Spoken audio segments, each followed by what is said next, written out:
പത്മജ വേണുഗോപാൽ കൂടി നമുക്കൊപ്പം ചേരുന്നു. ശ്രീമതി പത്മജ വേണുഗോപാൽ, രാജീവ് ചന്ദ്രശേഖർ ബി.ജെ.പിയുടെ ഒരു പതിവ് മുഖത്തിനപ്പുറമുള്ള പരിഗണന, പരമ്പരാഗത നേതാക്കൾക്കപ്പുറമുള്ള ഒരു പരിഗണന കൊടുത്തുള്ള ഒരു പരീക്ഷണമാണ് കാണുന്നത്. ഇത് വിജയം കാണും? തീർച്ചയായിട്ടും എല്ലാവരും ആഗ്രഹിച്ചൊരു കാര്യമാണത്. കാരണം അദ്ദേഹത്തിന്റെ കൂടെ ഇലക്ഷൻ സമയത്ത് കുറച്ച് നാൾ വർക്ക് ചെയ്തപ്പോൾ എനിക്ക് അദ്ദേഹത്തിലുള്ള കഴിവുകൾ മനസ്സിലായി. അപ്പൊ തീർച്ചയായിട്ടും ഈ ഒരു മുഖം വരുന്നത് എന്താ പറയണ്ട, കേരളത്തിലെ ബി.ജെ.പിനെ മുൻപന്തിയിലേക്ക് കൊണ്ടുവരാൻ സഹായിക്കും. പിന്നെ അദ്ദേഹം എന്ന് പറയുന്ന എങ്ങനെ ഒരു ഇത് കൊണ്ട് നടക്കണം എന്ന് ഏറ്റവും നന്നായിട്ട് അറിയുന്ന ഒരാളാണ്. ഞാനത് സത്യം പറഞ്ഞാൽ ആ ഇലക്ഷൻ കഴിഞ്ഞപ്പോൾ മനസ്സിൽ ആഗ്രഹിച്ചാണ്, ഇങ്ങനെ ഒരാള് പ്രസിഡന്റായിട്ട് വന്നാൽ ബി.ജെ.പിക്ക് വളരെയധികം മുന്നേറ്റം കേരളത്തിൽ ഉണ്ടാക്കാൻ കഴിയുമെന്നുള്ള കാര്യത്തില്. അപ്പോൾ വളരെയധികം സന്തോഷവും ഒരു എന്താ പറയാ ഒരു പ്രതീക്ഷയും ഇപ്പൊ ബി.ജെ.പിയുടെ മുമ്പിലുണ്ട് കേരളത്തില്. ഇന്ന് എനിക്ക് ആദ്യം കേട്ടപ്പോൾ തോന്നിയത് അതാണ്. ഈ ശോഭാ സുരേന്ദ്രനെ പോലെയുള്ള ഒരു വനിതയെ സംസ്ഥാന അധ്യക്ഷ പദവിയിൽ കൊണ്ടുവന്ന് ബി.ജെ.പി മറ്റൊരു വിപ്ലവം നടത്തും എന്ന് പ്രതീക്ഷിച്ചിരുന്നു, അങ്ങനെയും ഉണ്ടായിരുന്നു. പക്ഷെ അത്തരം പരിഗണനയൊന്നും കൊടുക്കാതെ പോയത് നിരാശാജനകമല്ലേ? ഒരു വനിത വരുന്നത് തീർച്ചയായും സന്തോഷമായിരുന്നു. പക്ഷെ ഒരു ഡൽഹിയില് ഈ രാജീവ് ചന്ദ്രശേഖർ എന്ന് പറയുന്ന വ്യക്തി ഗ്രൂപ്പുകളും അങ്ങനെ ഒന്നിലും പെടാത്ത ഒരാളാണ്. ഒരു ഗ്രൂപ്പും ഇല്ലാത്ത ഗ്രൂപ്പുകളെ ഇനി ഇവിടെ വേണ്ട എന്നുള്ളൊരു മെസ്സേജും കൂടിയാണ് ഡൽഹിയിൽ നിന്ന് വന്നിട്ടുള്ളത് ഇദ്ദേഹത്തെ വെച്ചോട് കൂടിയിട്ട്. അദ്ദേഹം എല്ലാവരോടും എല്ലാവരെയും ഒരുമിച്ച് കൊണ്ടുപോകാൻ കഴിയുന്ന ഒരാളാണ്. കാരണം അദ്ദേഹത്തിന് പ്രത്യേകിച്ച് താല്പര്യങ്ങളോ ഇതോ ഒന്നും ഇല്ലാത്ത ഒരാളാണ് അദ്ദേഹത്തിന് തീർച്ചയായിട്ടും. കാരണം എനിക്ക് വളരെ കുറച്ച് ദിവസം അടുപ്പാണ് അന്നുണ്ടായെങ്കിലും ഞാൻ സത്യം ആദ്യം മനസ്സിൽ വിചാരിച്ച ഇങ്ങനൊരു വ്യക്തി പ്രസിഡന്റായിട്ട് വന്നാൽ കേരളത്തിലെ എല്ലാ കാര്യങ്ങളിലും അദ്ദേഹത്തിന്റെ കാഴ്ചപ്പാടും എല്ലാം സംസാരിച്ചപ്പോ ഇങ്ങനൊരു വ്യക്തിയാണ് വരേണ്ടത് അന്നേ മനസ്സിൽ തോന്നിയിരുന്നു.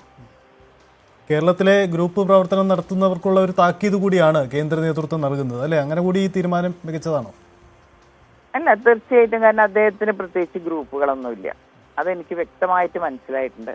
നല്ല ആൾക്കാരെ കണ്ട അദ്ദേഹത്തിന് പെട്ടെന്ന് തിരിച്ചറിയാൻ പറ്റും, അല്ലാത്തവരെ പറ്റി. കാരണം ഒരു എന്താ പറയാ, അങ്ങനെ നല്ല ഒരു മിടുക്കനായിട്ടുള്ളൊരു ആളായിട്ട് അദ്ദേഹം മാറുന്ന എനിക്കറിയാം. ആളുകൾ ചിലപ്പോൾ പറയും സാധാരണക്കാരായിട്ട് ബന്ധമില്ല എന്ന്, വെറുതെയാണ്. അദ്ദേഹം ഒരു സാധാരണക്കാരനായിട്ട് വളർന്നു വന്ന ആളാണ്. പലർക്കും അദ്ദേഹത്തിന്റെ പഴയ ഇതിലേക്ക് പോയാൽ മനസ്സിലാവും. അതുകൊണ്ട് സാധാരണക്കാരന്റെ വിഷമങ്ങൾ ഏറ്റവും മനസ്സിലാവുന്ന ഒരാളാണെന്ന് എനിക്ക് തോന്നിയിട്ടുണ്ട്. ഇനി വരാനിരിക്കുന്നത് തദ്ദേശ തെരഞ്ഞെടുപ്പാണ്. തദ്ദേശ തെരഞ്ഞെടുപ്പിലേക്ക് പോകുമ്പോൾ ഈ രീതിയിൽ പോയാൽ ഗ്രൂപ്പിസം രൂക്ഷമായി ഒരു പ്രതിസന്ധി എന്നൊരു അവസ്ഥ മുന്നിൽ ഉണ്ടായിരുന്നു പാർട്ടിയിൽ. അത് തീർച്ചയായിട്ടും മാറും. കാരണം അദ്ദേഹത്തിന് അറിയാം ആരൊക്കെ കയ്യിൽ ഏൽപ്പിച്ചാൽ അത് ഭദ്രമാണ് എന്നുള്ള കാര്യം അദ്ദേഹത്തിന് അറിയാം. അതുകൊണ്ട് തന്നെ ഇപ്പൊ തിരുവനന്തപുരത്തുണ്ടായ ഇലക്ഷനിൽ വെറും ഒരു മാസം കൊണ്ടാണ് 99,000 വോട്ടിന്ന് അദ്ദേഹം 16,000-17,000 കുറച്ചത്. ഒരു സാധാരണ ഒരാൾക്ക് അങ്ങനെ പെട്ടെന്നൊന്നും ഇവിടെ ഒന്നും ചെയ്യാൻ പറ്റില്ല. അപ്പൊ എങ്ങനെ മാനേജ് ചെയ്യണം ഇലക്ഷൻ എന്നൊക്കെ അദ്ദേഹത്തിന് വ്യക്തമായിട്ട് അറിയാം. എന്തുകൊണ്ടാണ് തോറ്റത് എന്ന് പോലും അദ്ദേഹത്തിന് അറിയാം ഇപ്പോഴും. പക്ഷെ അദ്ദേഹം ആരോടൊന്നും പറയാറില്ല. എനിക്ക് എപ്പോഴും തോന്നിയിട്ടുണ്ട് അദ്ദേഹം അത് ഉള്ളിൽ വെക്കില്ല, പക്ഷെ വ്യക്തമായിട്ട് അറിയാം എന്തുകൊണ്ടാന്നുള്ളത്. ഈ പലപ്പോഴും അദ്ദേഹവുമായി അടുത്ത് പെരുമാറുമ്പോൾ ഈ ഗ്രൂപ്പിസത്തിന്റെ ഒരു പ്രതിസന്ധി അദ്ദേഹത്തിന്റെ തിരുവനന്തപുരത്തെ തോൽവിക്ക് കാരണമായി എന്ന് അദ്ദേഹം അടുപ്പക്കാരോടൊക്കെ പറഞ്ഞതായി കേട്ടിട്ടുണ്ട്.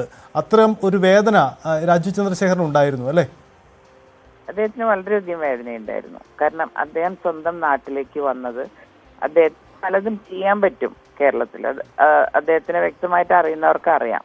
എന്റെ നാട്ടുകാർക്ക് എനിക്കൊന്നും ചെയ്യാൻ പറ്റിയില്ല, പക്ഷെ ഞാൻ അങ്ങനെ വിട്ടുകൊടുക്കില്ല.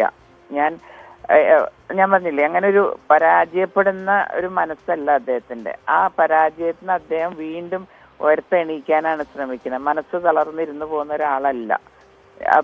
എന്റെ അടുത്ത് അന്ന് തന്നെ ആദ്യം പറഞ്ഞില്ല, ഞാൻ വരും, എന്നെ ജനങ്ങൾ തിരിച്ചറിയും. ഞാൻ പറഞ്ഞു, തിരിച്ചറിഞ്ഞിട്ടുണ്ടല്ലോ, അല്ലെങ്കിൽ ഒരു മാസം കൊണ്ടൊന്നും ഇങ്ങനൊരു വ്യത്യാസം ട്രിവാൻഡ്രം മരത്തിൽ സ്ഥലത്ത് വരില്ല എന്ന് പറഞ്ഞേ.